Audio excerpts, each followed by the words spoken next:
दोस्तों, अगर आप चाहते हैं कि हमारा आने वाला वीडियो आप तक पहुंचे तो आप हमारे चैनल को सब्सक्राइब कर लीजिए। आज हम बात करेंगे अफ़गानिस्तान के बारे में। अफ़गानिस्तान पे वैसे तो तालिबान का कब्ज़ा हो चुका है और ये पूरी दुनिया देख भी रही है। हम लोग भी रोज़ न्यूज़ देख ही रहे हैं कि तालिबान ने किस तरह से अफ़गानिस्तान पर कब्ज़ा किया। ये समस्या उनका आंतरिक समस्या है, हमारे भारत की ये समस्या नहीं है। हाँ, हमारे भारत पे कुछ पैसा, कुछ क्या बहुत सारा पैसा लगा हुआ है अफ़गानिस्तान में परियोजनाओं में, वहाँ पे कुछ नए काम करने के लिए, तो एक चिंता का विषय है। लेकिन वहाँ पे जिसकी भी सरकार बने, भारत सरकार उसके साथ समझौता करके अपना काम कर सकती है। लेकिन समस्या क्या है? समस्या भारत के लिए अगर कुछ है तो वो ये है कि अफ़गानिस्तान में जिस तालिबान ने आज सरकार बनाई है, वो तालिबान है क्या? तालिबान की प्रेरणा स्रोत क्या है? आपको जानकर हैरानी होगी, तालिबान एक देव अपने हमारे उत्तर प्रदेश में देवबंद है। देवबंदी शिक्षा को ही वो लोग मतलब वो फॉलो करते हैं और उसी के ही उस उसी के रास्ते पर चलकर ही वो लोगों ने वहाँ पर अपनी सरकार बनाई है और वो शरिया कानून लाना चाहते हैं। हर तरह से वो अपनी मनमर्जी की समझ लो सरकार चलाएंगे। लेकिन समस्या ये है कि सोचो, अगर तालिबान देवबंद से प्रेरित होकर इतना कुछ कर रहा है, तो जो देवबंद हमारे यहाँ है और यहाँ पर जो पढ़ रहे हैं लोग, क्या वो प्रेरित नहीं होंगे? क्यों नहीं होंगे? या नहीं होंगे, ये तो सवाल है हमारा ही। होंगे, लेकिन सबसे बड़ी बात ये है कि सोचो, अभी मैंने एक वीडियो देखा था, 15 अगस्त का है ये, अभी अभी हाल में 15 अगस्त 2021 के 15 अगस्त का वीडियो है, जो कि पानीपत का है। वहाँ पे झंडा फहराते समय किसी ने, कोई रिपोर्टर था, उसने जय हिंद का नारा लगाया। तो एक मुसलमान वहाँ पे था, तो उसने बोला कि जय हिंद मत बोलो। तो उसने बोला, क्यों भाई जय हिंद मत बोलो? तो उसने बोला, जय हिंद मत बोलो। उसने बोला, आपको भी बोलना चाहिए। उसने बोला, मैं तो हरगिज़ नहीं बोलूँगा। अब ये विषय है सोचने की कि वो लोग जय हिंद क्यों नहीं बोलना चाहते हैं। देखो, आज नहीं तो कल आपको, जो कुछ लोग सेकुलरिज्म का बीड़ा उठाए घूम रहे हैं ना, खास करके हिंदू लोग, आपको बता दूं कि ये बीड़ा आप लेकर घूम रहे हो, वो कहीं से भी सेकुलरिज्म का बीड़ा लेकर नहीं घूमते हुए नजर आएंगे। और उनका एजेंडा एकदम क्लियर है, उनको क्या करना है।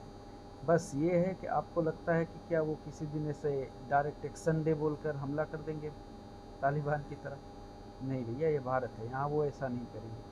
हाँ, लेकिन वो जो कर रहे हैं ना, वो उससे भी कहीं खतरनाक है, क्योंकि वो हमको है ना, हमसे ही दूर कर रहे हैं।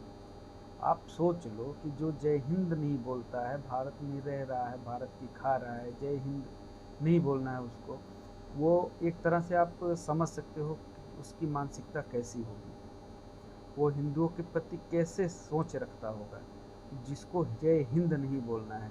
जय हिंद का मतलब क्या है? जय हिंद पूरे भारत को मतलब प्रेजेंट करता है एक तरह से। आप जय हिंद बोलते हो तो वो नहीं बोलना चाहते हैं। वो तो भारत को भारत भी नहीं कहना चाहते, वो हिंदुस्तान कहते हैं। हिंदुस्तान, हिंदुस्तान, जैसे पाकिस्तान, उज्बेकिस्तान है, अफगानिस्तान, इसको हिंदुस्तान कहना चाहते हैं। और उनका एजेंडा क्लियर है। हम लोगों को अगर सही में उनसे निजात चाहिए, निजात का मतलब ऐसा नहीं है कि उनको हम मार काट के ख़त्म करना चाहेंगे, लेकिन अगर उनकी इस विचारधारा से बचना है, आने वाले समय में अपने बच्चों को, अपनी बहनों को, अपनी बेटियों को उनके इस विचारधारा से बचाना है, तो एक चीज़ क्लियर समझ लो, हिंदुओं को कट्टर तो बनना ही पड़ेगा। जब तक आप कट्टर नहीं बनोगे तब तक कुछ नहीं हो सकता। जब तक हिंदू कट्टर नहीं होगा, तो जैसे उनका देखो, वो इस्लाम के प्रति पूरी तरह से कट्टर हैं। आप उनके इस्लाम पर उंगली उठाओगे, तुरंत मार दिए जाओगे, इसकी गारंटी है। लेकिन हम कट्टर हैं?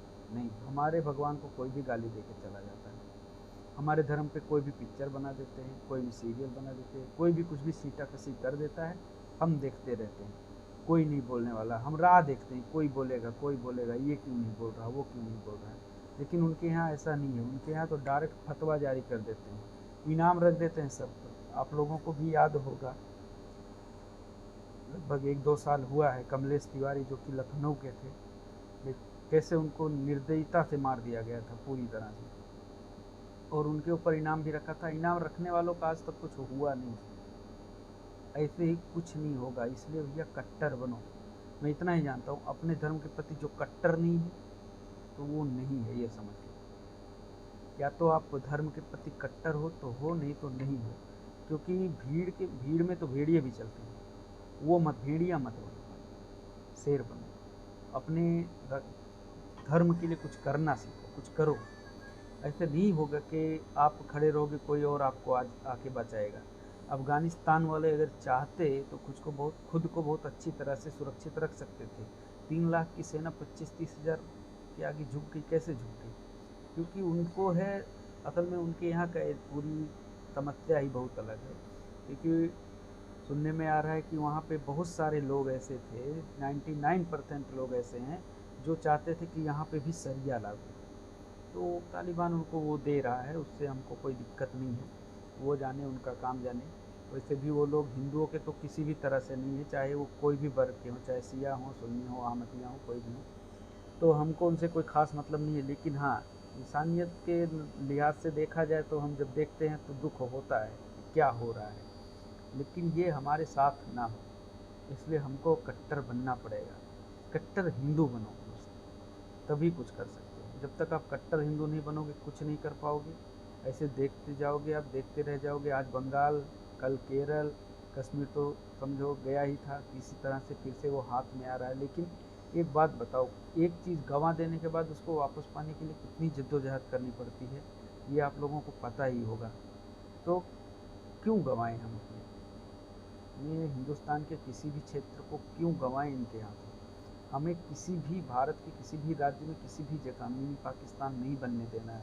अब बहुत हो गया, जो लेना था वो ले चुके हैं। जिसको दुख तकलीफ हो वो पाकिस्तान, अफ़गानिस्तान, जिस भी तान जाना है चले जाए। लेकिन हिंदुस्तान में हम उन्हें पाकिस्तान नहीं देंगे। अब उन्हें नई ज़मीन अलॉट नहीं करेंगे कि आप यहाँ पे रहो, कोई भी स्पेशलिटी नहीं दी जाएगी। मैं तो कहता हूँ जो अल्पसंख्यक बोर्ड है इसको ही ख़त्म कर देना चाहिए भारत सरकार को। क्योंकि अब ये अल्पसंख्यक नहीं है, 30 करोड़ लोग हो गए हैं, तो अल्पसंख्यक कैसे हैं भैया? अल्पसंख्यक होते हैं जो 2-4% होते हैं, उनको अल्पसंख्यक कहते हैं। और इनका जो व्यवहार है वो तो बिल्कुल अल्पसंख्यकों जैसा नहीं है। मेरा यही सबसे निवेदन है कि जितना जल्दी जाग जाओ उतना अच्छा है, जितना जल्दी जाग जाओ उतना बढ़िया है दोस्तों। नहीं तो वो दिन दूर नहीं है जब हमको भी अफ़गानिस्तान के जैसा हालत देखना पड़ेगा। क्योंकि हमारे देश में अंदर ही अंदर देवबंदी कानून चल रहा है, और ये डायरेक्ट एक्शन डे बोलकर एक्शन नहीं करने वाले हैं। ये हमको दीमक की तरह खोखला करेंगे, तब गिराएंगे पेड़ के जैसे। और अपने धर्म के प्रति आप अगर कट्टर नहीं हो तो क्या है यार? मतलब आप मानते हो कि भगवान है तो मानो कि हाँ भगवान है, ऐसा थोड़ी कहने से चलता है।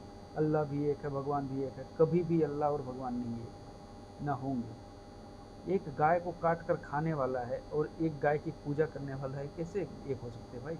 कभी नहीं हो सकते। तो इसको आप जितना जल्दी चेत जाओ उतना अच्छा है दोस्तों।